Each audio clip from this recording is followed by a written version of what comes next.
You're listening to the Strategically Podcast. I'm Tyler Collins. And I'm Brandon Collins. As we like to say, strategy is all about finding the best way to get from where you are to where you want to be. Head over to our website, Strategically, that's strategic.li, for more tools and content. But right now, you can join us for this casual conversation where we dive deep into the concepts behind thinking strategically in life, business, or whatever you care about. In this episode, we look at the chess prodigy Josh Waitzkin and what his example teaches us about being clear about your end destination. We also hit on the idea of navel gazing and how sometimes that can be helpful and sometimes it's just distracting. Finally, we discuss the role that instinct plays in finding your desired future. So let's get into it. Whether it's this session or the next session, but how do you know what future reality you should be after? There's a lot that goes into that. The other thought, though, and this is something what you were just saying sort of brought to my mind is that, and we've hit this in a previous session in a different sort of way, but there's almost levels or layers of strategy where you can zoom in and out. So for example, and it almost makes it more complicated to talk about. So I hope I'm not going to confuse anybody here for a second, but one strategic plan, like say it's let me use this as an example. Who's the guy? Do you know the guy, the movie Finding Bobby Fischer? Or Looking for Bobby Fischer. Uh-huh. Who's that based on? Do you know his name? John Waitzkin or Josh Waitzkin? That's it. Josh Waitzkin, I think. I'll look it up while you're going. Yeah. So anyway, if you've not heard of his story, very fascinating. I read his book a while back. It's something about the art of learning. I think it's called something like that. So Josh was a guy who, when he was really young, I think maybe like 8 or 7 or 6, something like that. In elementary school, he like discovered chess and just fell in love with chess. And it turned out he was this like really young chess prodigy. It is Joshua Waitzkin. So Josh Waitzkin. Yeah. And so I forget what championship he won, but he basically did very, very well in the chess world as a very young person and was very, celebrated in that realm. And then basically he got kind of, I don't know, not jaded or maybe cynical is the right word. The whole community. So anyway, long story short, he ended up like sort of trekking out into the world to sort of find who am I and what do I want? And it's not chess anymore. So now like, what's next for me? And he landed somehow he got connected with, it's called push hands. I believe it's jujitsu. No, not jujitsu. Anyway, Kung Fu, Muay Thai. Okay. I'm sorry guys. It's, I know just enough, but not the details. But anyway, he got into martial arts and it's called push hands, which is like a really intense competitive, martial art. And he ended up becoming like, I think, the world champion of push hand. So he wrote this book to say, hey, I became world champion here and I became world champion here on 2 totally different things. And like, here's what I saw. It's called Aikido. Aikido, like. Okay. Yeah. Okay. But it is Tai Chi push hands is what you were talking about. The competitive sport of Tai Chi push hands. Tai Chi, yeah. So, okay, so let me zoom. This is a perfect analogy of what the point I'm making. So let's pretend we're Josh as a young boy. And his end destination, not his goal, his big picture end destination is, I want to be chess champion. He could come up with a strategy that would incorporate training. It would incorporate, learning, memorizing different chess openings and mid games and strategies. It would incorporate practice, and it would incorporate sleep and health and sharpening his mental edge and all. He writes about all that in the book. But pick any specific tournament that he went to, and he could develop a strategy for that specific tournament, maybe, and say, I need to beat this guy, in this game's really, really a key pivotal moment. So I really need to make sure I get a checkmate instead of just a tie or whatever. And so that's a strategy inside of a strategy. But then I could zoom out further and say, well, then he gets disillusioned with chess. And now he's like, what's my life all about? So now he needs his life strategy. His life destination is in question, right? And so there's all these layers, and one strategy, like for example, maybe his life strategy becomes something about achievement and learning. And so one of the goals on the road to that is this push hands competition, this push hands championship. So one of his a goal for one of his strategies could actually be the end destination for a new strategy. So there's like almost this like layering effect. Is that making sense what I'm saying? Yeah, definitely. So I say all that just to say, and again, I hope I didn't overly complicate it just there, but no, I think if anything that was clarifying, because I think maybe what what I felt and what you're describing is that goal, like thinking of goals are like checkpoints along the way. And even those checkpoints can be unhelpful. Like, cause what you just said about like strategies within strategies, like I need to accomplish this because I want to accomplish this bigger strategy. That is actually more helpful in my way, it to me anyway. Then I need to have this goal, and this goal is for this goal. And because I don't know why though. Maybe we need to get into that. Why is goal a less helpful way of thinking about it than future reality and a strategy? And maybe that's just our preference. Like maybe that just resonates better with us. But what I think is that is less helpful than what you are describing. Okay. I think it probably does have a lot to do with what we're bringing to the table, our culture that we grew up in and the books we've read and so on. But again, I also just think that and then the reason I say that too is because the word goal is just an English word. And like, what do you associate that with? Yeah. What meaning you inject into that is going to be different from person to person. Yeah. But also, as I was thinking through that analogy, that Josh Waitzkin analogy, or example maybe is a better word. It's almost like the word goal becomes obsolete. And again, we're sort of back to how do you define it? Yes. But imagine he said, my goal is to become chess champion. You would not call that smart or fast, right? Like you wouldn't know time bound, like by what age, or maybe he doesn't care what age. Maybe you couldn't achieve that. Yeah. I mean, like chess, did he ever become a chess grandmaster? It looks like he didn't. Do you know what I'm saying? I can't remember. Okay. I mean, I can look it up later or look it up now, but I think the idea is you could get into something like you could set a big goal. We'll keep using that word for now of I want to become chess grandmaster, and you get into it and realize my progress has stopped. Like I'm not getting any better. I'm kind of capped. So then at that point, what would you do? I mean, I guess that's kind of what I'm getting at is maybe goal is really not a helpful way of thinking about it.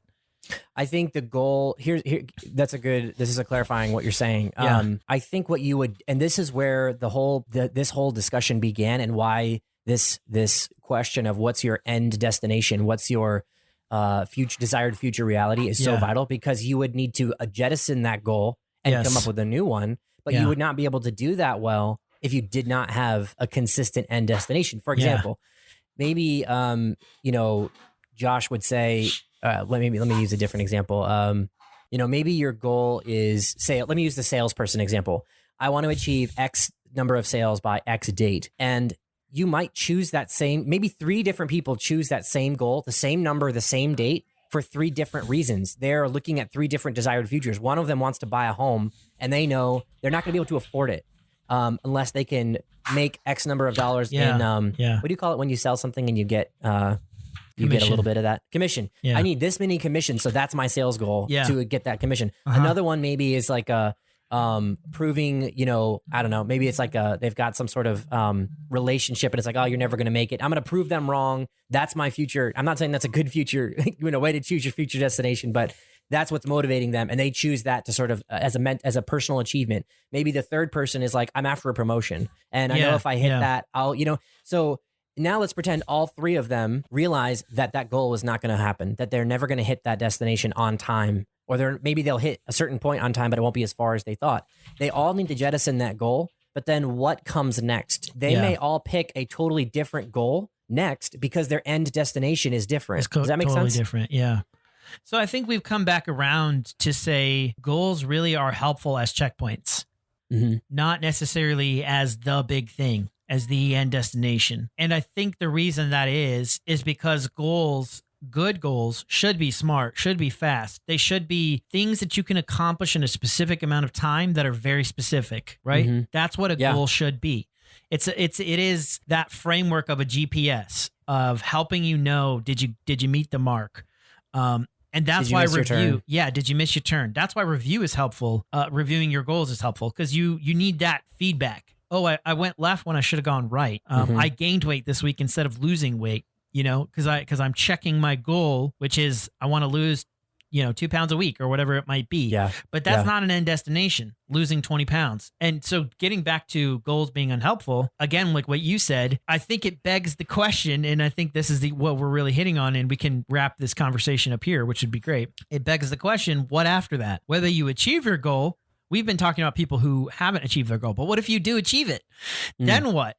So the idea of a goal is this is a smaller period of time, smaller chunk of your life maybe that you can get specific about, that you can put time on, that you can strategize about. Yes. That's the other thing about this strategy stuff is that it doesn't matter whether it's a massive 5-year long part of your life or just the next 6 months or just this month. You can still make really great strategies to get where you want to go.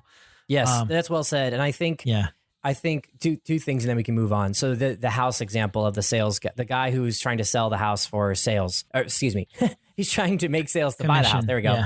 Yeah, commission. Maybe he would say, oh, my goal, he would use that English word is to buy a house. But in reality, that's not the right word because it's not, he doesn't know exactly when he'll be able to afford it. And maybe suddenly he has the money, but now the housing market is messed up and he can't find a home. I would even do you one better and say, why do you want the home? No, exactly. That's my point. That's my point is to say he's using the wrong word. Yeah.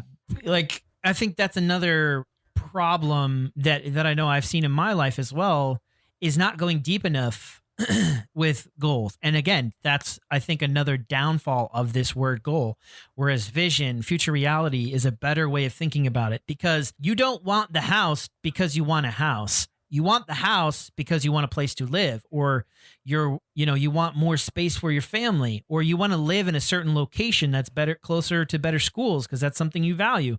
Like, fill in the blank. There are a lot of reasons, but houses aren't a means. They're not. They are a means. They are a means to something else. That's what I'm trying to say. And it's the same with money. When you hear people say, and this is, I think this is the downfall of like my vision journal. I want to make X number of dollars. Why? Yeah. For what reason? Even if you want to say, because I want to make more money than this person over here, that's still a better reason. Like, I wouldn't say that's a good reason, but that's still We're not judging your end destination, but you need one. Dude, what you're saying is perfect. If anyone has read, and I know you and I both have the book 4-Hour Work Week, that's exactly the point he makes in that book is to say everyone is striving after making all this money, but you need to stop and ask yourself, why do I want the money? Is it because I want to be able to travel? Well, you might be able to travel. He makes this point very well. Yeah. You might be able to travel right now instead of trying to earn, and then retire and then travel. Yep. What if you could travel your whole life without that money? Or what if you want, I think he talks about, you want to spend more time with your family. Well, what if you could do that now without waiting for retirement? Or, and I think the point there is just to say, or not the point, but the thing that draws out is what you were just saying, that you get boxed in if all you have is a goal, if all you have is the next thing, and you don't know your end destination. So I think that it helps you be more creative. It helps you not take wrong turns. All the things we've been saying, and having people challenge you, like, why do you want that thing, is like really helpful. Wow. So we got a lot there. And I think this is really, really great because now we've set up, because, I think there is a danger almost here where people just slot when we say choose your end destination, they just slot in all they've ever known about goals and say, oh, they mean choosing a goal. That is not what we mean. And I think we have really answered that. And I think we've also shown how goals can almost be a pitfall, which we'll get into pitfalls later, but goals can be a downside because that's not what we're talking about. Let me just add one more point. I know we need to move on, but I think this is important because what I don't want is for someone to think, oh, I can't use this kind of strategic thinking to achieve my goals. The way we're talking about goals. Yes. Because you can. Yes. But I think what we've landed on, maybe this is a good summary, is, again, the zooming in and zooming out. You can have a goal for the next hour. I want to write this many words. Well, why? Because I want to achieve the goal of writing this many thousands words in the week. Yeah. And why do I want that? Because I'm trying to write a book. Why are you trying to write a book? Because of this. Why? And eventually you get to the top, which is like very existential and, who are you as a human being and why are any of us here? Yeah. What I'm not trying to say is you have to have all that figured out in order to do this process. But I think what we have landed on is you have to have at least 1 or 2 steps beyond where you're currently working. Does that make sense? So maybe you don't need, let's say you're at, if I need to write 1,000 words in the next 1 hour is your goal. I'm not saying you have to know how that influences your life, and your whole existential reality necessarily, but you at least need to know then 1 or 2 or 3 steps above that one small goal in order to really know, because then when the time comes and you have to jettison that goal, you won't be able to do it well. And also there's pieces of the strategy, like you just said, or like we were just talking about in 4-Hour Workweek, where knowing what's behind it is important so you can innovate. Does that make sense what I'm saying there? Yeah, I think where I would maybe disagree a little bit, well, just taking your analogy, and not disagree, but just say this is the importance of knowing your end destination. Okay, let's say you want to write a book. Let's say it's fiction, for instance, because it's a goal that I've had in the past. And so then you start breaking that down to, I got to write X number of words and I have to figure out how to write good dialogue. And I need to know what a good world feels like and know what's enough detail. Like, do I need 8 languages? Like, Lord of the Rings. Yeah. Fully fleshed out that someone could literally learn and speak like Klingon or whatever. Or do I just need enough so that my characters, can react to stuff happening? So there's like all of these things. There's a lot of goals that I just mentioned. That could be a lot of time. And you could accomplish all those things and then be like, I didn't really want to write a fiction book. You know what I'm saying? So I think there's a point of like, why do you want to do this thing? What does that get you? I think is important. That's almost more important than what are these goals? Those goals are important, but it's almost the prerequisite has to be, why are you trying to get, like, what is the reality? And that's why I think vision is the right word. What is the vision you're trying to achieve? Is it because you want financial freedom? Well, there's a lot of other ways you can achieve financial freedom. That's right. Is it because you enjoy the act of writing, or you love creation, or you want to tell a good story? Knowing those things is more important, but you can't know those things until you zoom out far enough to have that future reality. Because, and this is the point I was trying to make earlier, you don't always know what it's going to take to get to that future reality. Right. In fact, I would say you never know, pretty much. 9 times out of 10, you never are going to know what it takes to get there. Before you start. That's right. Before you start. So I think that sitting down, writing these goals, all you've done is zoom way in, when what you really should have done is zoom way out, as far out as you possibly can, and spend a good amount of time answering those big, ridiculously hard questions to answer. Like you said, existential questions. Those have to be answered. Then you can zoom in all you want. Okay, so that's where I'd push back, but I'm pushing push back only in... My instinct is pushing back. I don't know if I might disagree with myself here in a little while, but but that's why this is Fireside Strat, because we're chatting. That's right. So first, let me say this: what you just said is spot on. In that is the best way to go about, number one, living your life, but number two, thinking strategically, because strategy always incorporates the next thing, and you always. So that's one. That's the thing. That's a point you made. That's so true. And strategy always incorporates flexibility, and you can't be flexible if you don't know what's behind the thing you're after. Yeah. So in some senses, there's a very good like wisdom. It's just a better way to live. You'll be happier. It's a good way to live your life sense. But there's also like strategic reasons to have that figured out. However, this is where I was maybe going to push back is, and when I 100% agree that is better. Is it vital? Meaning, would we say you literally cannot be successful unless you have gone all the way to the very high tippy top of Mount Everest of your existential? Why are you alive? Why do you choose to wake up in the morning? Yeah. If you have not gone that far and like really come up with decent answers, does that mean you will not be able to strategize about, becoming chess champion or writing a novel? I don't know that I would say that. Yeah, I agree. I think what you're hitting on, this is a great point, because I think what you're hitting on is there is a pitfall there as well. Just as we've been talking about the pitfall of goals, and I think we've done a good job and we hit that, but there's a pitfall there as well in zooming way out and hitting these huge existential goals, which is you can get into, I don't know what else to call it, but navel gazing. That's right. Where you spend all of your time with philosophy and why do I exist? And, I like this picture of like writing poetry every day and like day 21, I still am no closer to finding my purpose, but the one thing I know is, I love who I become, I just like that kind of picture. And I have fallen into that trap myself of, I got to have these massive questions figured out. Yes. And I don't think you do. However, that's not the same as what we are saying either. and this is the only way I can illustrate it just because it's my own personal life. But when I decided that I wanted to transform my body and physically what I look like, I didn't have all those philosophical things figured out.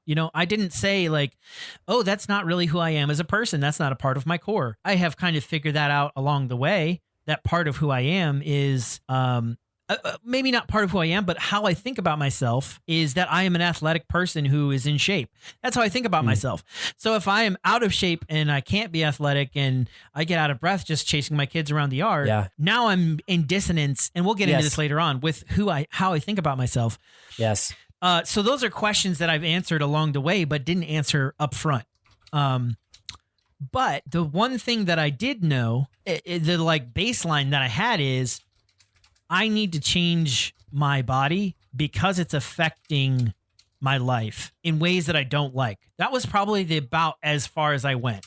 And maybe only a little farther. The second piece of that was, I also know that if I do change my body, it'll affect my life in positive ways that I do want. I'll have a bigger impact on people.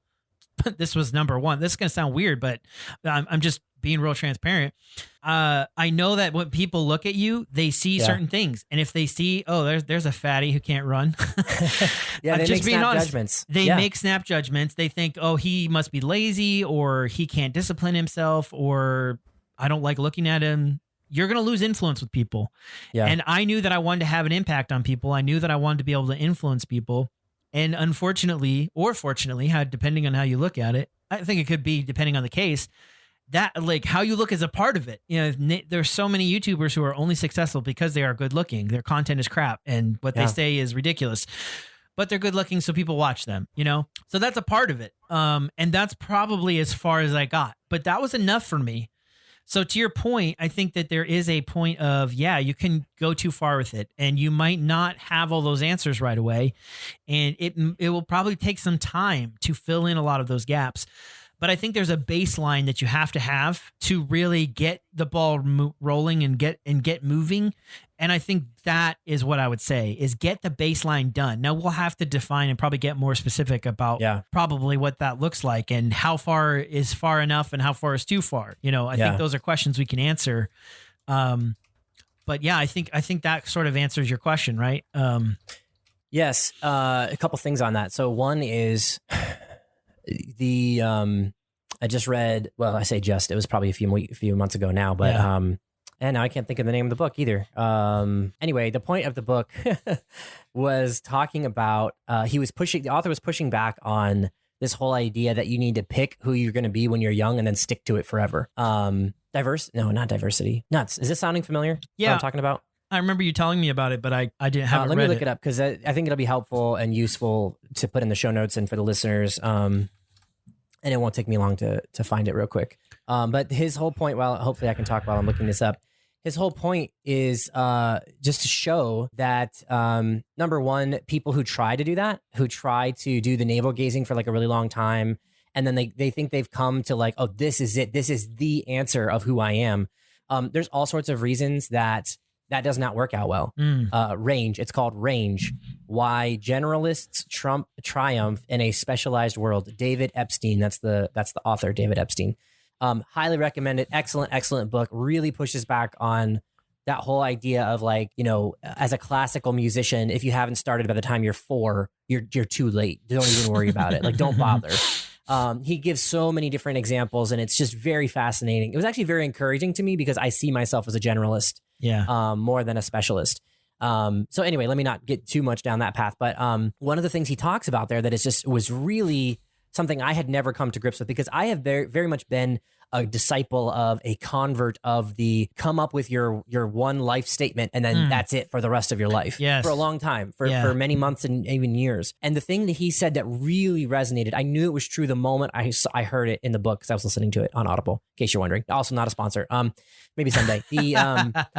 Is he said, you aren't the same person for your whole life. Yeah, totally. So it's foolish to think that you can. Number one, he talks about how you don't know yourself well when you're young. So like trying to find exactly who you are, and you need to experiment. You need to go down wrong paths, and that's okay. And see that as part of your journey and so on. Again, for your life, I'm talking, not like, for your business and your strategy. But he talks about like, you don't know who you are and you learn about yourself. But then the second thing he says is it changes. Who you are changes. And so it would be foolish to say, I'm going to navigate. I can't make this decision. This is where I started to go back to what you were saying about it's possible to go too far with this. It's foolish, I think, and it's impractical. Maybe is a better word, not foolish. It's impractical. That is exactly the right word. To think I will never make a choice. I will never set a goal until that is not in alignment with the very deepest existential questions of my life, because those things, number one, are always in a little bit of flux as you move through seasons of life, as you have different experiences.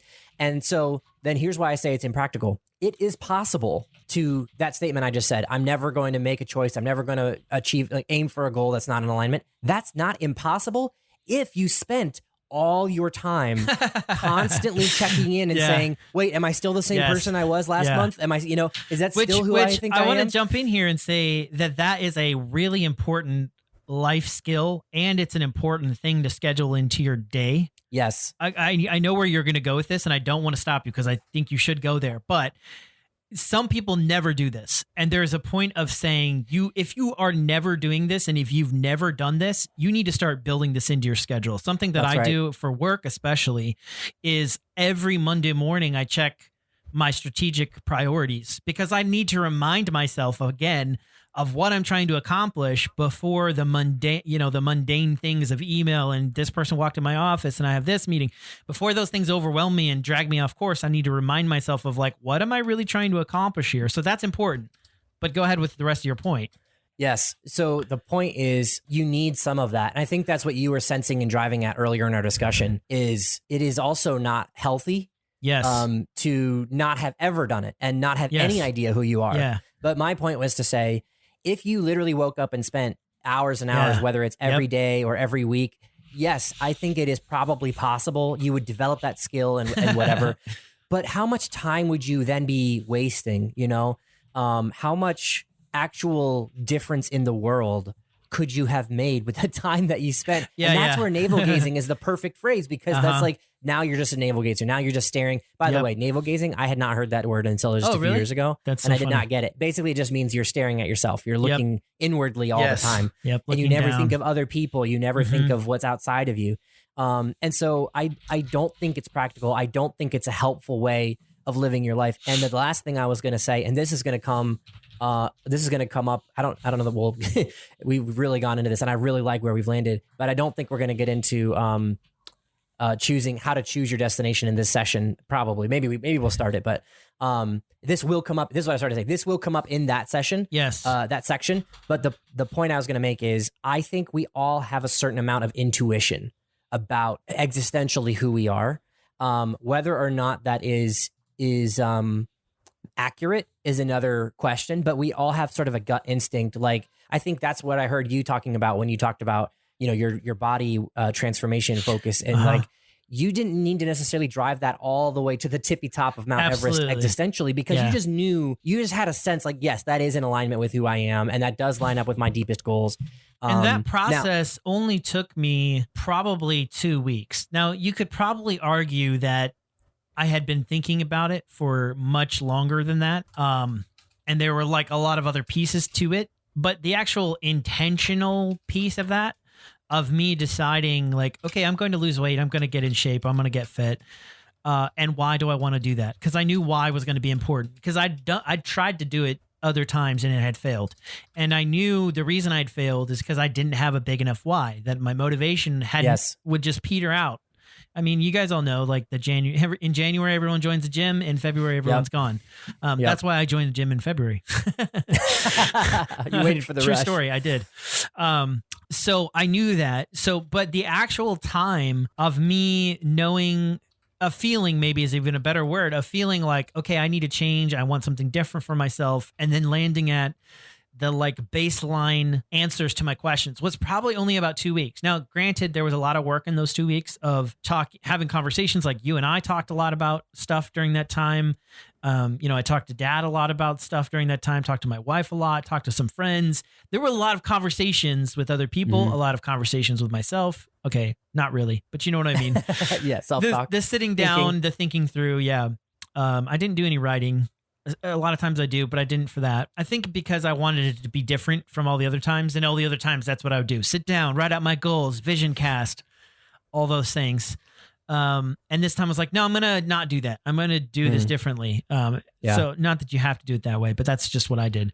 So all that to say, it only took me about 2 weeks to get to that baseline level, which was enough to really get going and start setting actual goals, specific, attainable, all of those things. So I don't think this has to be a big, huge, long process to get where you really need to get to really start moving forward and to the point of like this whole show, actually start building a strategy for accomplishing that vision, that reality.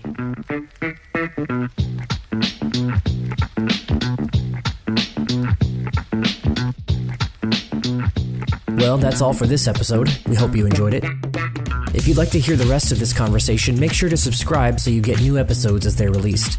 You can also view this content along with visuals on our YouTube channel. The link is in the show notes. We'll see you on the next one.